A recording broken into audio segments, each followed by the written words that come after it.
The next speaker is, so I had a speaker who's an ex-Hasidic Jewish guy, and unfortunately he couldn't make it. And this guy was like, me, I really like to speak. And I'd never met him, and he just had such great energy. And I think that's how people know him. They know him by his smiles and his laughter. So I'm just going to introduce Harry, who's also the ASH head of New Societies, right? He's the head of he's the ASH head.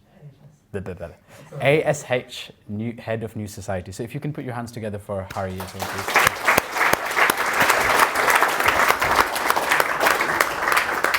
Good evening. I want to say thank you for allowing me to be here. Thank you to my friends and their journeys as well. And thank you to all of you guys for coming as well.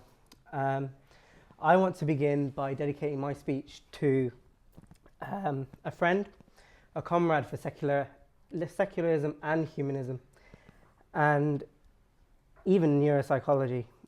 Glenn Carrigan will be missed by those who love him, those who had the opportunity to talk to him, work with him, and had the opportunity to think and drink with him. So that's the start of mine. The religious identity of an individual becomes part of their normal human psyche. It becomes part of who you are. Now, the difficulty with that is that coming to the conclusion that faith is false is a memory that many fellow apostates remember with pride and relief. Probably because the journey to get from A to, I would say, Z and further is a really long road.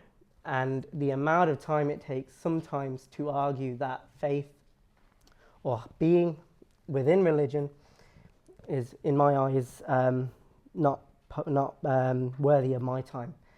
It is a journey that takes a while. It takes a lot of contemplation. I mean, it took me at least a month of pure thoughts. People, people that know me know I like to think. So, that's literally, I did nothing else but that. But the question remains why the decision to leave is always so difficult. And the thing is as an ex-Hindu, I could say, well, when I was a Hindu and as an Indian, well, I call myself brown now because the reason why, now I'll explain it. The reason why is because religion and culture are in bed together like politics and the media. Now that line's from The Simpsons, just putting it out there. I am a fan. So I call myself brown because of that relationship between the two. Culturally, Indians have rules that they abide by. Why? To either respect the religiosity that they've learned from their parents or from their culture or from previous generations. And the beautiful thing about religion is that they inhibit anybody from scrutinizing it. The beautiful thing about it is you believe it because it's true. You believe it because it is the truth. And how dare you even question it? So they have a very good way of making sure that you never question or never put yourself in a position where you go against such an authority. It's very clever, very clever thing that they did when they created it. The consequences of being an apostate or being somebody that has left religion often equates to being shunned or even cascaded away from everybody that you've known, brought up to, or loved. That is the most hardest bit about leaving a religion or a faith. You are literally coming out and saying everything I have believed in and learned and understood and took through however many years of life, I don't believe it anymore. And the problem is that you have people who you live with. Is that all right? Yeah. You have people that you live with who take that dearly and take it because it's part of your human psyche. You're therefore questioning every little bit about their own individuality. So how dare you question something that is part of me? So that's one of the difficulties. And that's why it's more difficult. So, as a Hindu, so if you had a scale of devotedness or devoutness or whatever you want to call it, on a scale of 1 to 10, a beautiful Likert scale, 10 being amazingly Hindu. It is possible. You get into the extremes of Jainism, but just before that. I probably went off that scale anyway. I mean, for example, I was at my aunt's wedding and she got married. They did the Indian ceremony. They had the priest who they bought off, obviously. Obviously, it was a he because it couldn't be a woman. And I sat next to the priest, and the priest began, and obviously there's shlokas and there's mantras and there's a way of getting things done. And as soon as he opened his mouth, I began to. So that's how devout I was. I was able to copy or mimic the priest word by word, syllable to syllable, to the point where they were arguing that they wasted their money on the priest because they are brown. So, they said that at the end. The older I got, the more I believed in it, the more I believed it to be true. My story is very similar to that of Peter Tatchell. Tatchell argued that when he was younger, as he got older, he would rationalize his religion to fit society, to fit modern society, to fit modern culture. I did the same. I went to philosophy. I did philosophy A level. I made it fit philosophy. Sorry. I made it fit. It's grave sin, I guess. I rationalized my religion in order for it to make sense. And the thing is that I made it to make sense, like a modified enzyme into a modified substrate. A-level biology doesn't work. Really doesn't work. I failed so badly. But then the thing is that why did I believe it so dearly? Why would somebody hold on to it so much? And the reason why is because I was a victim of racism and hate crime for over 10 years at school and at home. Now, when you have something like racism and hate crime and you have a brain, the issue is that you're being targeted for something that you can't do anything about. There's nothing you can do to change it. You can't change your skin color unless you're Michael Jackson. You can't change your skin color. You can't change at the time I couldn't change my religion. You couldn't change who you were. The thing is I remember once it got so bad. It was like every other day during my GCSEs, which is why GCSEs went down the pan, and it was every other fortnight, which is why A levels went down the pan as well. Remember once there was a guy, we heard a noise, and usually the fence breaking or window smashing or burglary or whatever. Once, I think it was the fence got hit, and mother was upstairs. I was downstairs looking over to the front, and what happened was there was a guy who ran in from the right to the left. He looked quite old, bless him, but he was in a jogging suit and trousers. There was a boulder like bigger than my head. I don't know how he was able to carry it and run with it, but he literally ran from the right hand side all the way to the left and threw the boulder at the window that was facing the living room. And I stood in front of the window. Now, thank goodness for double glazing, because I probably wouldn't be here today if it wasn't. I also remember, because I am a nerd by heart, despite people telling me that I was quite dumb because my GCSEs and A-levels weren't very good. But I was quite, I was a nerd. I was up once at 2:30 in the morning studying how a plug can be socketed, so the neutral, the earth, and the green wire, whatever it was. I obviously wasn't paying much attention. And my bedroom was facing the front garden, so everything that happened I could see. Heard a bang, looked out the window, and basically I saw these six guys just run in, because we were a corner house, so there's loads of avenues, run into the house, decide to demolish this fence. I don't know what the fence did to them. They demolished the fence and they ran away. And this was around 2:30, 3 o'clock, called the police. The sergeant of Nottinghamshire Police came to our door that next day and said to me, they were intoxicated. I was like, okay, because you were obviously God and you were obviously there and you can obviously tell me what happened when I myself haven't got a clue. So that happened quite a lot. Didn't get do well in GCSEs, scraped into college, was told, the lady there, bless her, she prophesied that I would never go to university.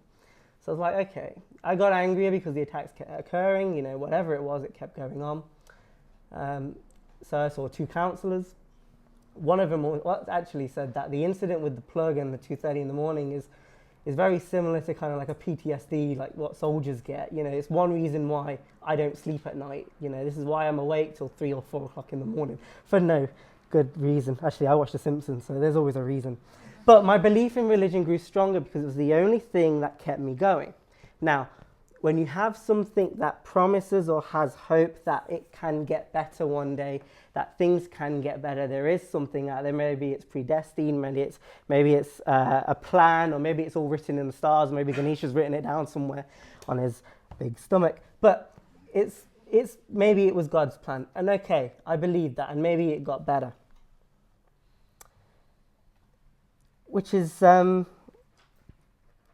weird, because surely a figure powerful enough to do anything in this material world, but unable to affect the material world also, is a weird fallacy, because it can, they argue that they can and then they can't, so they obviously fall back on themselves.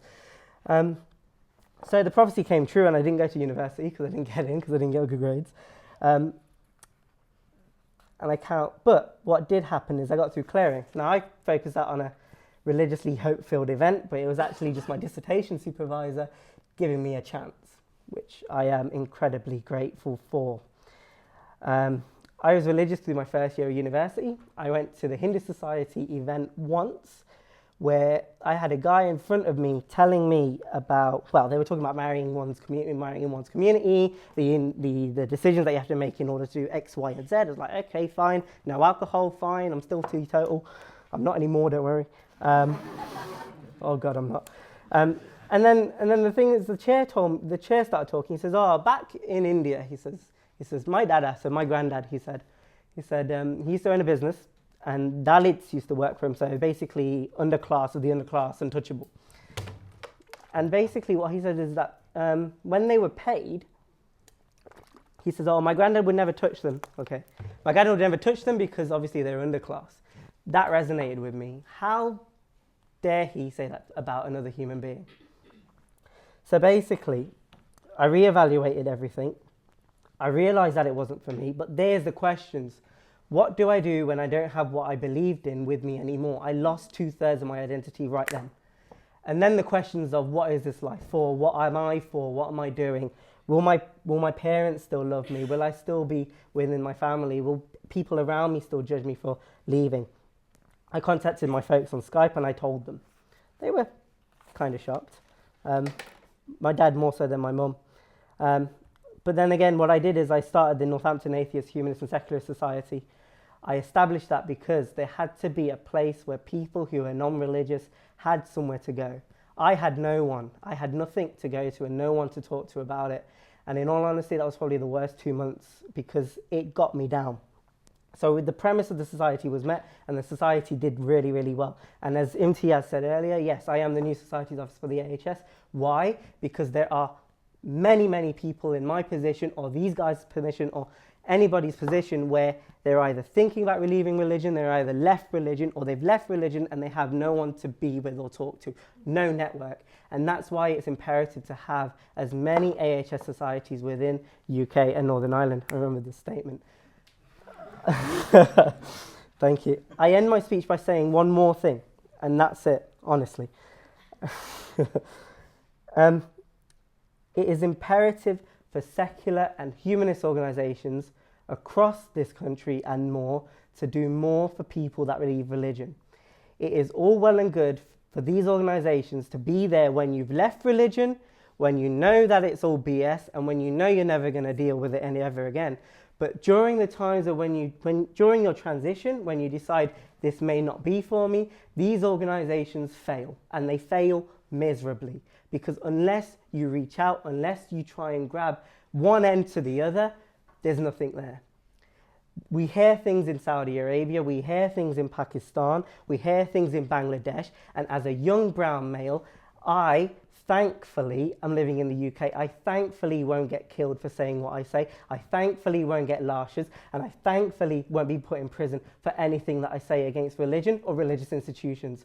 We need to do more as a society of either apostates or people that have left religion to argue that these people need our help. And every time, whether we're dealing with Saudi Arabia, whether we're shunning away from Pakistan, we're turning our backs on every single person trapped within a community little bubble where they can't get out. It's the worst feeling. It's as if somebody can't let me out. And that is something we need to tackle. Thank you very much.